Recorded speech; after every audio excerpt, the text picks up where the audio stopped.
नमस्कार, मैं नियाज खान और आप देख रहे हैं वीआईपी न्यूज। अब सीधे रुख करते हैं खबरों की ओर। नरेंद्र मोदी के 7 साल के सरकार पूरा होने के उपलक्ष्य में राजद ने एक पोस्टर जारी किया है, जिस पोस्टर में मोदी सरकार के 7 साल में हुए देश में हुए बड़े मामलों को जिक्र किया है।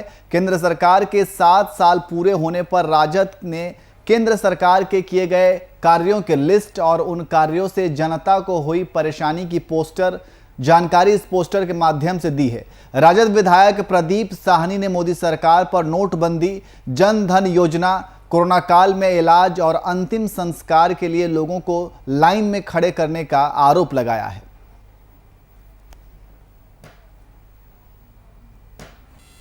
देखिए, जो बीजेपी मनावे और बिहार की जनता जो है सो और देश की जनता आज इस 7 साल को तंग और बदहाली का राज समझ रही है, क्योंकि जो अच्छे दिन के बात करते थे आज देश की जनता मांग करने लगी है कि मुझे वही बुरा दिन लौटा दो जहां 65 रुपये पेट्रोल मिल रहा था और 48 रुपये डीजल मिल रहा था और 95 रुपये कड़वा तेल मिल रहा था। आज जो है सो जिस प्रकार से इस 7 साल के शासनकाल में जो नरेंद्र मोदी जी देश को बर्बाद किए हैं और लोगों को उनको बहुत शौक है, एक शौक बहुत अच्छा शौक है उनका कि देश की जनता को लाइन में लगवाना।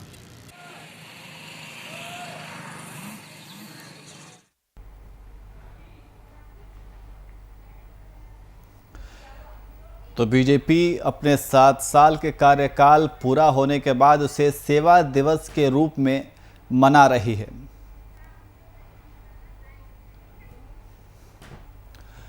और इसी खबर पर अधिक जानकारी के लिए हमारे वरिष्ठ संवाददाता शशांक दुबे हमारे साथ लाइव जुड़ गए हैं। शशांक जी, जिस तरीके से बीजेपी सरकार के 7 साल पूरा होने के बाद सरकार अपने लक्ष्यों को गिनवा रही है, तो वहीं दूसरी तरफ अगर बात की जाए विपक्ष की, तो राजद विधायक ने सरकार बीजेपी के ऊपर हमला किया है। उन्होंने नोटबंदी, जीएसटी, किसान, कोरोना जैसे तमाम मुद्दों को घेरा है। देखिए, भारतीय जनता पार्टी सरकार के 7 साल पूरे हुए हैं। 2014 में आज के दिन ही सरकार का गठन हुआ था, कल के दिन, और सरकार अपना 7 साल का जश्न मना रही है। जश्न कहिए सरकार, हालांकि भारतीय जनता पार्टी ने कहा कि जश्न मनाने का समय नहीं है, इसको सेवा और संकल्प दिवस के रूप में मना रही है, लेकिन कहीं ना कहीं अपने तमाम 7 सालों में जो उनकी उपलब्धियां हैं इसको गिना रहे हैं। वही दूसरी तरफ जो जितनी विपक्षी पार्टियां हैं, केंद्र में कांग्रेस हो या बिहार की अगर बात की जाए तो यहाँ राष्ट्रीय जनता दल मुख्य विपक्षी पार्टी है, और राष्ट्रीय जनता दल ने पूरी तरह से सरकार जो भारतीय जनता पार्टी को उनकी ही नीतियों के आधार पर घेरा है। देखिए, उन्होंने पोस्टर जारी किया राजद ने। वो बिहार में एक तरह से कहा जाए, जब कोरोना आया तो उससे पहले पोस्टर वार जारी था, फिर से पोस्टर वार शुरू हो गया है। तो राजद ने आज एक पोस्टर जारी किया और इस बार निशाने पर नीतीश कुमार नहीं है, इस बार निशाने पर भारतीय जनता पार्टी। तो भारतीय जनता पार्टी के जो दावे, तो उस पर कटाक्ष करते हुए राजद ने एक पोस्टर जारी किया है और उस पोस्टर में उन्होंने दिखाया है कि भारतीय जनता पार्टी ने जो दावा उन्होंने 7 साल में जो उपलब्धियां हासिल की हैं, उसके विपरीत भारतीय जनता पार्टी ने जनता को किस तरह परेशान किया है, उनकी नीतियों से जनता किस तरह परेशान हुई है, इसको दर्शाने की कोशिश की गई है। पोस्टर में जीएसटी का भी जिक्र किया गया है। किसान आंदोलन, किसानों के विरोध में जो राजद का कहना है कि किसानों के विरोध में कानून लाया गया है, पब्लिक को परेशान करने के लिए नोटबंदी लाई गई है। उसके अलावा तमाम ऐसी चीजें हैं जिसमें कोरोना काल हो, कोरोना के समय में लोगों को सुविधाएं नहीं दी गई, ऑक्सीजन नहीं मिला, दवाइयां नहीं मिली, अस्पताल में बेड नहीं मिले। जब लोग कोरोना से मरने लगे तो उनको अंतिम संस्कार के लिए शमशान नहीं मिला।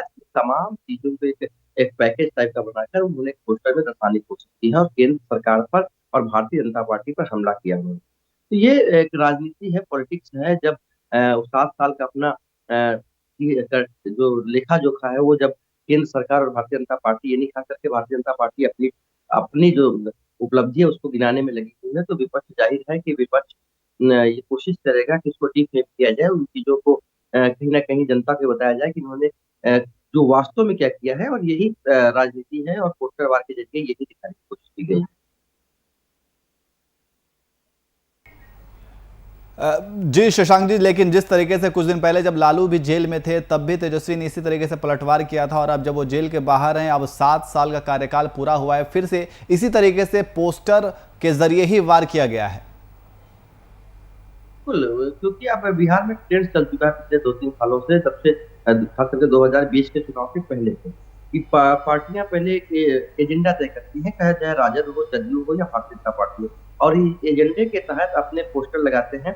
अब पोस्टर का जवाब काउंटर काउंटर पोस्टर लगेगा पूरे पटना में, तो कहीं यही चलते रहा है। तो निश्चित रूप से जो 7 साल की उपलब्धियां हैं उसको गिनाने के लिए भारतीय जनता पार्टी ने पोस्टर लगाए थे और बताया था कि 7 साल के दौरान नरेंद्र मोदी जी, खास करके भाजपा सरकार ने, खास करके नरेंद्र मोदी ने क्या-क्या काम किए हैं और क्या-क्या उनकी उपलब्धियां रही। उन्होंने अपने तमाम चीज़ों को जिक्र किया, जिसमें उन्होंने राम मंदिर का भी जिक्र किया है, धारा 370 का भी जिक्र किया है, जो बड़े मुद्दे हैं। उसके अलावा किसानों के लिए कौन-कौन से काम किए गए हैं, उद्योगों को बढ़ावा देने के लिए कौन-कौन से काम किए गए हैं, परिवहन के क्षेत्र में क्या विकास किया गया है, सड़कों का किस जाल बिछाया गया है। इन तमाम चीज़ों का जब भारतीय जनता पार्टी जिक्र कर रही है, तो निश्चित रूप से विरोधी जो है उनकी जो कहीं न कहीं वो चीज़ें हैं जो बताने की कोशिश करेंगे कि वो नेगेटिव क्यों का है। तो किसानों के लिए जो सरकार ने नीति बनाई है उसको कहीं न कहीं किसान विरोधी बताते हुए, उसके अलावा कोरोना के समय में सरकार की तमाम खामियाँ, चाहे वो ट्रीटमेंट की बात हो, टेस्टिंग की बात हो, वैक्सीनेशन की बात हो, शमशान में फ्यूनरल की बात हो, इन तमाम चीज़ों को दर्शाया गया है। नोटबंदी का मुद्दा भी उठाया गया है। पीएसयू जो पब्लिक सेक्टर की कंपनीज़ हैं उनको बेचने का मोदी सरकार पर आरोप लगा है कि तमाम सरकारी चीज़ें जो 70 साल में देश को खड़ा किया गया था उसको बेच रहे हैं। ये तरह-तरह की जो अलग-अलग तरह की जो आरोप है, उनको एक पोस्टर के माध्यम से दर्शाया गया है। तो दरअसल सीधे और पोस्टर वार के बाद फिर राजनीतिक बयानबाज़ी, यानी बिहार में अब कोई पॉलिटिकल एजेंडा पोस्टर से तय होता है। पहले पोस्टर लगाए जाते हैं, उसका काउंटर रिएक्शन आता है, फिर पोस्टर दूसरी पार्टी द्वारा लगाया जाता है और उस पर एक बहस चलती है। तो कहीं न कहीं पोस्टर को आधार बनाकर 2020 के लोक विधानसभा चुनाव और 2019 के लोकसभा चुनाव के ट्रेंड बिहार में आ गया है, जिसको बिहार की राजनीति में पोस्टर वार कहते हैं, और ये पोस्टर वार अब फिर कोरोना जैसे ही कुछ संभल रहा है, शुरू हो गया है। जी, तो क्या ये पोस्टर वार के जरिए जिस तरीके से एक दूसरे के ऊपर आरोप प्रत्यारोप का दौर चलता है, चूंकि अगर हम अभी कोरोना का दौर चल रहा है और कोरोना के दौर में तमाम तरह के स्वास्थ्य विभाग के ऊपर भी विपक्ष की तरफ से सवाल खड़े किए जा रहे हैं, तो ये पोस्टर वार करना, और फिर पहले विपक्ष पोस्टर वार करती है, फिर सत्ता पक्ष पोस्टर वार करती है, तो ये कहाँ तक मुझे लगता है कि राज्य के विकास के लिए सही है? देखिए, राज्य के अभी जो माहौल है, जो ये इमरजेंसी पीरियड है, अभी कोरोना डिक्लाइनिंग ऑर्डर में है, धीरे-धीरे गिर रहा है, लेकिन खत्म नहीं हुआ है और काफ़ी बड़ा चैलेंज है, क्योंकि वायरस का जो अपना तरीका होता है रेप्लिकेट करने का, फिर से रिटर्न करने का, वो खतरात बने हुए हैं और अभी भी अपने देश की बहुत लो पॉपुलेशन वैक्सीन पा चुकी है, बहुत ज़्यादा वैक्सीनेशन करना। तो ऐसे में खतरा खत्म नहीं हो गया है, तमाम चीज़ें अभी लॉकडाउन भी आज के समय में लगा हुआ है, आज 31 तारीख है, आज लॉकडाउन भी लगा हुआ है। तो रिस्ट्रिक्शंस भी हैं। तो कहीं न कहीं राजनीति जनता का कहना है या जो विपक्ष उसका कहना है कि ये काम सरकार इस वक़्त काम जो मुद्दे हैं, बेसिक मुद्दे हैं, जो कोरोना से निपटने के लिए सरकार को करने चाहिए, वैक्सीन के लिए करने चाहिए, टेस्टिंग के लिए करने चाहिए, जो कोरोना से पीड़ित हैं उनको रिहैबिलिटेशन के लिए करना चाहिए, उन तमाम चीज़ों से हटकर सरकार अपनी वो उपलब्धियाँ बता रही है जिसका आज कोई रिलेवेंस नहीं है। अब धारा 370 और राम मंदिर का जिक्र करने का आज कोई मतलब नहीं है, पाकिस्तान का सर्जिकल स्ट्राइक का कोई मतलब नहीं है। लेकिन अभी मूल मुद्दों से सरकार ध्यान बटा रही है जनता का, और सरकार कहीं न कहीं जनता को गुमराह कर रही है। उसी को जवाब देने के लिए जो सरकार या भारतीय जनता पार्टी खास करके जो मुख्य पार्टी है केंद्र सरकार में, भारतीय जनता पार्टी जो अपने कामों को गिना रही है, तो विपक्ष का कहना है कि उनकी भी ज़िम्मेवारी बनती है कि उनकी जो नाकामियाँ उसको भी जनता के सामने रखा जाए। लेकिन ये एक पॉलिटिकल एक्टिविटी है, देखिए राजनीति है, राजनीति में भी अपने देश का जो सेटअप है, वो गवर्नमेंट का सेटअप है, वो पूरी तरह से पॉलिटिकल सेटअप है। तो राजनीति होगी चाहे वो कोई भी पीरियड हो। यहाँ तो युद्ध के समय में भी राजनीति होती है, आपदा के समय में भी राजनीति होती है, महामारी के समय में भी राजनीति होती है, तो राजनीतिक दल हैं, वो राजनीति करेंगे। जी। जी, बहुत-बहुत शुक्रिया तमाम जानकारी के लिए।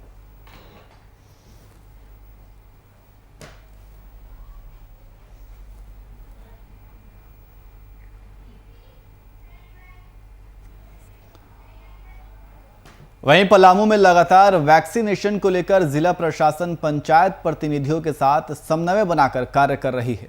यही वजह है कि बीते 28 मई और 29 मई को विशेष ड्राइव चलाकर सभी पंचायतों में वैक्सीनेशन केंद्र खोलकर ज्यादा से ज्यादा लोगों को वैक्सीनेट किया गया। वहीं पलामू जिले में मोबाइल वैक्सीनेशन वैन जिला प्रशासन ने स्वास्थ्य विभाग को उपलब्ध कराया है, जो कि गली मोहल्लों में जाकर ज्यादा से ज्यादा संख्या में लोगों को वैक्सीनेट करेगा। वहीं जिले के उपायुक्त शशि रंजन ने जानकारी देते हुए बताया कि जिला प्रशासन का लक्ष्य है कि जल्द से जल्द गांव-गांव तक लोगों को वैक्सीन दिया जाए। इसे लेकर पंचायत प्रतिनिधियों से मदद ली जा रही है। अब तक जिले में 2 लाख के करीब लोगों को वैक्सीनेट किया जा चुका है।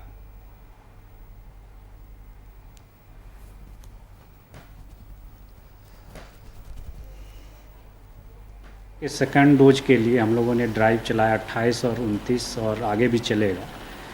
तो इसमें काफ़ी संख्या में लोग आ रहे हैं और हम लोगों ने जो जितने हमारे पंचायत प्रतिनिधि हैं, गणमान्य व्यक्ति हैं, राशन डीलर हैं और अन्य जो भी ऑर्गेनाइजेशन है, उनसे अपील किया है कि वो लोगों को जागरूक करें। हमारे जो सेविका, सहायिका और जो फील्ड ऑफिसर हैं, कर्मचारी हैं, हम लोग सब कोई लगे हुए हैं। अभी भी हमारे ज़िले के सभी जो वरीय पदाधिकारी फील्ड में हैं, लोगों को जागरूक कर रहे हैं। तो मुझे आशा है कि आने वाले हम लोग जो ड्राइव चलाने वाले हैं, मंडे से भी 1 सप्ताह का ड्राइव चलेगा फर्स्ट डोज के लिए। तो लोग काफ़ी संख्या में बाहर निकल कर आएंगे और मंडे से हम लोग मोबाइल वैक्सीनेशन भी शुरू करेंगे। मोबाइल वैन रहेगा जो मोहल्ले और टोले में जाकर लोगों का वैक्सीन करेगी। तो ये हम लोग का पूरा प्रयास है पलामू जिला प्रशासन का कि लोग ज़्यादा से ज़्यादा लोग बाहर निकलें और वैक्सीन ज़रूर लें, क्योंकि अभी कोरोना से लड़ने के लिए वैक्सीन ही एकमात्र दवाई है।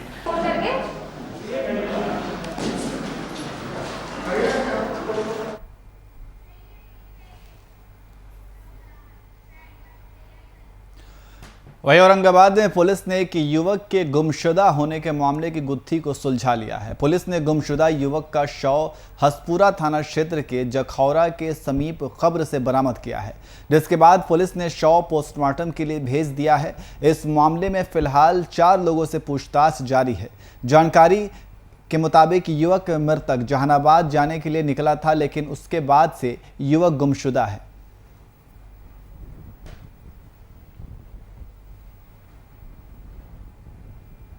का नाम श्री अनिल सिंह जी। पता न चलने पर हमने सूचना 17 तारीख को दाऊदनगर थाना में दी जी। उसके बाद जांच क्रम में आज पुलिस को शव मिला। उसके बाद से अभी तक जांच क्रम द्वारा हमारे पिताजी का शव यहाँ से बरामद हुआ है।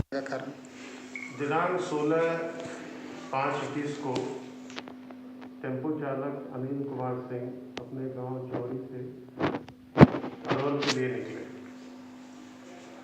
उसके बाद जो है वो शाम तक लौट के घर पे नहीं आए। उनके परिजन के द्वारा 16 तारीख को खोजबीन की गई, लेकिन जो है उनका कुछ पता नहीं चला। दिनांक 17/5/21 को उनके परिजन के द्वारा उनका यहाँ पे मिसिंग का केस जो है दर्ज कराया गया, जिसमें वो जो घटना थी 16 तारीख को निकले हैं और अभी तक नहीं प्राप्त हुआ। तो उसी आधार पे यहाँ पे दाऊदनगर थाने में 365 धारा के अंतर्गत जो है कांड अंकित की गई। उनके खोजबीन के लिए पुलिस के द्वारा जो है फिर जो भी अनुसंधान है वो किया गया। अनुसंधान के क्रम में कुछ लोगों के बारे में पता चला कि वो लोग इसमें शामिल हैं। उस अग्रतर अनुसंधान के दौरान जो है कुछ लोगों को डिटेन किया गया और डिटेन करके पूछताछ की गई।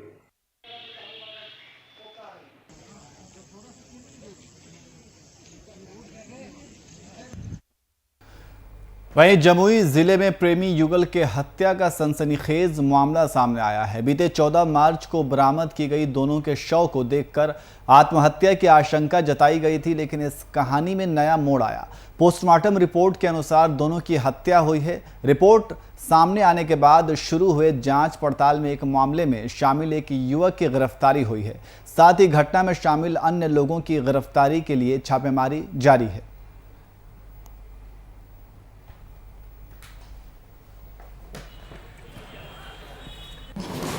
जैसा कि आप लोग जानते हैं कि मार्च में एक लड़का और एक लड़की की डेड बॉडी नकटी डैम में बरामद हुआ सर। उस समय दोनों के घर वालों ने, चूँकि लास्ट 2 दिन पानी में था, दोनों के घर वालों ने ये कहा कि लड़का लड़की ने प्रेम संबंध था, घर वाले विरोध कर रहे थे, इसलिए इन लोगों ने आत्महत्या कर दी। हम लोगों को संदिग्ध तो लगा, लेकिन ऐसा कोई साक्ष्य नहीं था उस समय जिससे हम कह सकें कि ये मर्डर है।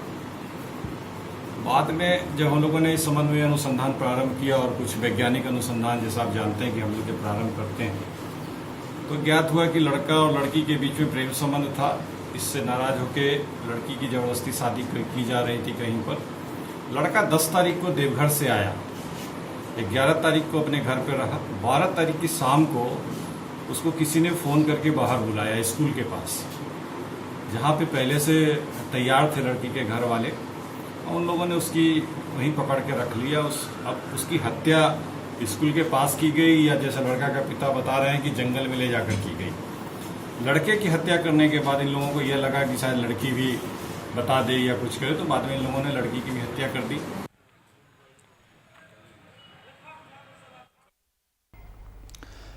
वहीं केंद्र में मोदी सरकार के 7 साल और मौजूदा कार्यकाल के 2 साल पूरा होने की खुशी में भाजपा ने सेवा दिवस अभियान के तहत 3 लाख परिवारों और 6 लाख लोगों तक मदद पहुंचाने का लक्ष्य रखा था।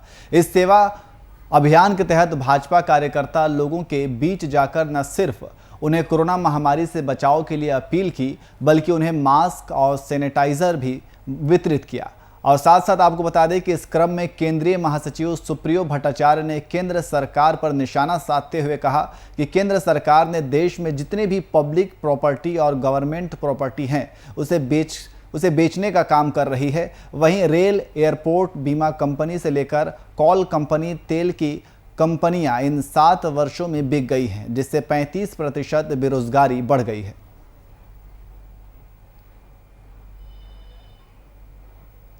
का 7 साल का कार्यकाल पूरा हुआ। विगत 70 वर्षों में देश ने जो भी पब्लिक प्रॉपर्टी बनाए, पीएसयूज बनाए, गवर्नमेंट प्रॉपर्टी बनाए, 7 साल में इस सरकार ने उन तमाम गवर्नमेंट सेक्टर्स को, पीएसयूज को बेच देने का काम किया।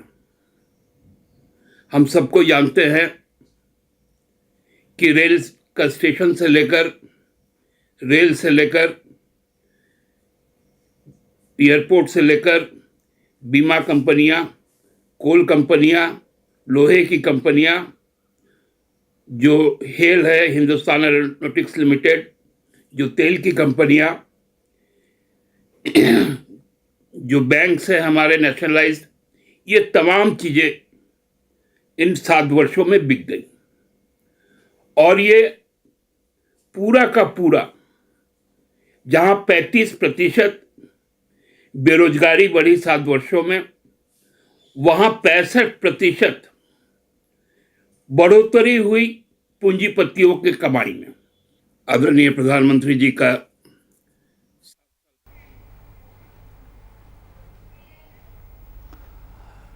और इसी खबर पर अधिक जानकारी के लिए हमारे संवाददाता शुभम कुमार हमारे साथ लाइव जुड़ गए हैं। शुभम, केंद्र सरकार के 7 साल पूरा होने और मौजूदा सरकार के 2 साल पूरा होने के बाद जेएमएम ने केंद्र सरकार के ऊपर निशाना साधा है और तमाम तरह के कई मुद्दों के ऊपर उन्हें घेरने का काम किया है। शुभम।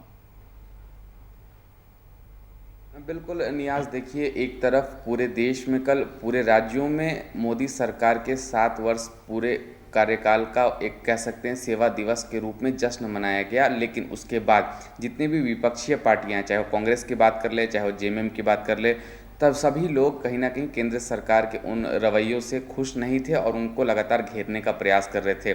दूसरी बात करें सागर, तो जिस तरीक़ा से झारखंड में मुख्यमंत्री हेमंत सोरेन की नेतृत्व वाली सरकार और जेएम की एक अहम भूमिका है इस सरकार में, उन्हीं के केंद्रीय महासचिव, जेएमएम के केंद्रीय महासचिव सुप्रियो भट्टाचार्य के तरफ से केंद्र सरकार के जो वर्षगांठ जो कल मनाया गया, उस पर कई गंभीर आरोप लगाए गए हैं, सवालिया निशान भी खड़ा किया गया है। और केंद्रीय महासचिव सुप्रियो भट्टाचार्य का साफ तौर पे कहना है कि बीते 7 सालों में जो देश की अर्थव्यवस्था है वो पूरी तरीक़ा से चौपट हो चुकी है। बेरोज़गारी की बात उन्होंने कही है और जिस तरीक़ा से उन्होंने साफ तौर पे ये अपने शब्दों में यह भी कह दिया कि देश बेहाल है और जनता कंगाल होती जा रही है। तो आप समझ सकते हैं कई गंभीर आरोप लगाए गए हैं प्रधानमंत्री नरेंद्र मोदी के ऊपर और भारतीय जनता पार्टी झारखंड में विपक्ष के तौर पर है तो कहीं ना कहीं उन्हें भी घेरने का प्रयास किया गया है। चाहे वो कांची नदी की बात कर ले, चाहे वो नए विधानसभा की सीलिंग टूटने की बात कर ले, सभी को कहीं ना कहीं भारतीय जनता पार्टी पर छोड़ दिया गया और सभी सवालों का जवाब कहीं ना कहीं जो सत्ता में बैठी पार्टी है, चाहे वो कांग्रेस की बात करें चाहे वो जेएमएम की बात करें,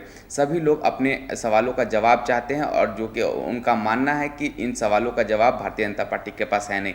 लेकिन भारतीय जनता पार्टी भी इन तमाम आरोपों का किस भांति टैकल करती है, क्या इन आरोपों को गलत साबित करती है, ऐसे तमाम सवाल हैं। और सवाल यह भी है, एक तरफ पूरे महामारी के दौर में केंद्र सरकार के तरफ से हर एक चीज़ मुहैया कराया जा रहा था लोगों को, तो उस पर भी कहीं ना कहीं केंद्रीय महासचिव सुप्रियो भट्टा के द्वारा सवालिया निशान खड़े किए गए हैं। जी बिल्कुल शुभम, लेकिन जिस तरीके से बीजेपी ने अपने 7 साल का कार्यकाल पूरा किया है और उसे इसने सेवा दिवस का नाम दिया है और बीजेपी ने यह भी कहा है कि 7 साल का जो कार्यकाल है वो कांग्रेस के 60 साल से बेहतर है, तो कांग्रेस ने भी पलटवार किया और उसने कहा कि बीजेपी जो केंद्र सरकार है वो हर मोर्चे पर विफल रही है। अब जेएमएम जो है वो बीजेपी के ऊपर निशाना साध रही है। इस तरीके से ये देखा जा रहा है कि तमाम जो राजनीतिक पार्टियां हैं उनके अंदर मतलब एक दूसरे के ऊपर आरोप प्रत्यारोप का दौर लगातार जारी है। तो अब कोरोना के संक्रमण जो है वो कम होता जा रहा है, तो क्या अब राज्य की जो राजनीति है वो किस ओर जा रही है? देखिए नियाज, पहली बात तो कोरोना जब पीक आवर में था तभी राजनीतिक होती थी, राजनीतिक उन तमाम मुद्दों पर की जाती थी, चाहे वो वैक्सीनेशन की बात कर लें, चाहे वो अस्पतालों की व्यवस्था के बारे में बात कर लें। लेकिन झारखंड की खुशखबरी की बात है और झारखंड की जनता को राहत देने वाली बात है, झारखंड में कोरोना का जो ग्राफ है लगातार गिरता हुआ नजर आ रहा है और शायद इसी वजह से कोरोना की स्थिति झारखंड में बिल्कुल नियंत्रण में है और अभी भी कोई अप्रिय घटना की सूचना अभी हमें नहीं मिलती है। दूसरी बात करें राजनीतिक की, अगर बात करें तो राजनीतिक माहौल में हर एक मुद्दे को राजनीतिक महकमे में सरगर्मी बढ़ाने के लिए इस्तेमाल किया जाता है, चाहे वो कोरोना का मुद्दा हो, चाहे वो ब्लैक फंगस का मुद्दा हो, चाहे वो अस्पताल की व्यवस्था का मुद्दा हो, तमाम चीज़ों पर राजनीतिक पार्टी अपना आरोप और प्रत्यारोप बखूबी बरकरार रखती है। लेकिन इसमें सवाल यह है कि राज्य की जनता बस इसमें पिसती है। राज्य की जनता की सवालों का जवाब ना तो किसी राजनीतिक पार्टी के पास होता है, ना ही किसी अधिकारी के पास होता है। लेकिन जिस तरीक़ा से केंद्र सरकार को घेरने का प्रयास किया गया है सुप्रियो भट्टाचार्य की ओर से, तो कहीं ना कहीं केंद्र सरकार अब इन आरोपों का किस भांति जवाब देती है। और केंद्र सरकार में क्योंकि भारतीय जनता पार्टी के प्रदेश अध्यक्ष झारखंड के दीपक प्रकाश ने भी कई आरोपों को सिरे से खारिज करते हुए कहा कि अगर देशवासियों का समर्थन नहीं मिलता और देशवासी बदलाव चाहते थे, इसीलिए उन्होंने प्रधानमंत्री नरेंद्र मोदी को एक अवसर प्रदान किया और उस अवसर का नतीजा है कि जैसे सर्जिकल स्ट्राइक हो गए, नोटबंदी हो गया, कई ऐसे चीज़ को कर भ्रष्टाचार भारत सरकार ने ख़त्म करने की कोशिश की है। और उस पर आपत्ति क्यों है कांग्रेस को चाहे जेएमएम को, तो कहीं ना कहीं दोनों तरफ से बयानबाजी का दौर बखूबी देखने को मिलता है। लेकिन अब यह देखना होगा कि यह बयानबाजी का दौर आखिर कहाँ तक जाता है, कहाँ तक इसकी सीमा रेखा तय की गई है। हालांकि राजनीतिक माहौल में अगर बयानबाजी होती है तो राज्य की जनता के मुद्दों पर होनी चाहिए, ना कि आपसी रंजिशों पर। जी बिल्कुल, लेकिन जिस तरीके से केंद्र सरकार अपनी उपलब्धियां गिनवा रही है और अब राज्य में उसको लेकर के राजनीति शुरू हो गई है, तमाम तरह के मुद्दे हैं जैसे कि आपने जिक्र किया कि जीएसटी का मुद्दा हो, चाहे वो नोटबंदी का मुद्दा हो, अर्थव्यवस्था की बात की जाए कि अर्थव्यवस्था को लेकर के भी ये कहा गया था कि अर्थव्यवस्था नोटबंदी के बाद सुधरेगी, लेकिन इसका उल्टा हुआ। किसानों के मुद्दे हैं, तो ऐसे तमाम तरह के मुद्दे हैं जिसपे ऊपर केंद्र सरकार कहीं ना कहीं केंद्र सरकार का एक वीक पॉइंट मिलता हुआ नजर आ रहा है। बिल्कुल नियाज, वीक पॉइंट कह सकते हैं इसे और केंद्र सरकार के द्वारा, क्योंकि आपने बिल्कुल सही कहा, कृषि कानून जो बनाया गया केंद्र सरकार के द्वारा, तो शायद कहीं ना कहीं जो जितने लाखों किसान दिल्ली के बॉर्डर पर अभी भी बैठे हुए हैं, बरसात का मौसम आने वाला है, लेकिन आखिर क्या वजह है कि केंद्र सरकार उनकी बातों को मानने को तैयार नहीं है। और एक तरफ किसानों को भी मानना पड़ेगा, किसान अपनी मांग को लेकर डट कर खड़े हैं। कोरोना का काल पूरा अभी दिल्ली में बरकरार है, लेकिन उसके बावजूद भी वो बिना डरे वहाँ पर बैठे हुए हैं। तो कहीं ना कहीं अपनी बात को मनवाने के लिए केंद्र सरकार पर लगातार कह सकते हैं गुहार पर गुहार लगा रहे हैं, लेकिन केंद्र सरकार उनकी बातों को मानने को तैयार नहीं है। दूसरी बात करें नियाज़, तो जिस तरीक़ा से महंगाई बढ़ी है, अगर पेट्रोल की बात करें तो पेट्रोल 100 रुपये पार कर गया है। तो कहीं ना कहीं इसका असर सीधा आम लोगों की ज़िंदगी में पड़ता है। और बिल्कुल केंद्रीय महासचिव सुप्रियो भट्टाचार्य ने साफ तौर पे कहा कि पूंजीपतियों को बस इस सरकार का फ़ायदा मिल रहा है और जो आम जनता है वो कहीं ना कहीं त्रस्त नज़र आ रही है, आम जनता पस्त नज़र आ रही है। और जिस तरीक़ा से महंगाई है, अगर पेट्रोल के दाम बढ़ते हैं तो जाहिर सी बात है पेट्रोल के द्वारा सभी चीज़ों के दाम, क्योंकि एक दूसरे से सारी चीज़ डिपेंडेंट रहते हैं, सब्जियों के दाम में बढ़ोतरी होती है, अनाज के दाम में बढ़ोतरी होती है, सरसों के तेल की कीमत 190 रुपये प्रति लीटर हो गई है। तो आप अंदाज़ा लगा सकते हैं महंगाई किस चरम पर है और इसका भुगतान सिर्फ राज्य की आम जनता को करना पड़ता है। और शायद इसी वजह से बेरोज़गारी और भुखमरी जैसी स्थिति पूरे देश में हमें देखने को मिलती है। जी शुभम, बहुत बहुत शुक्रिया तमाम जानकारी के लिए।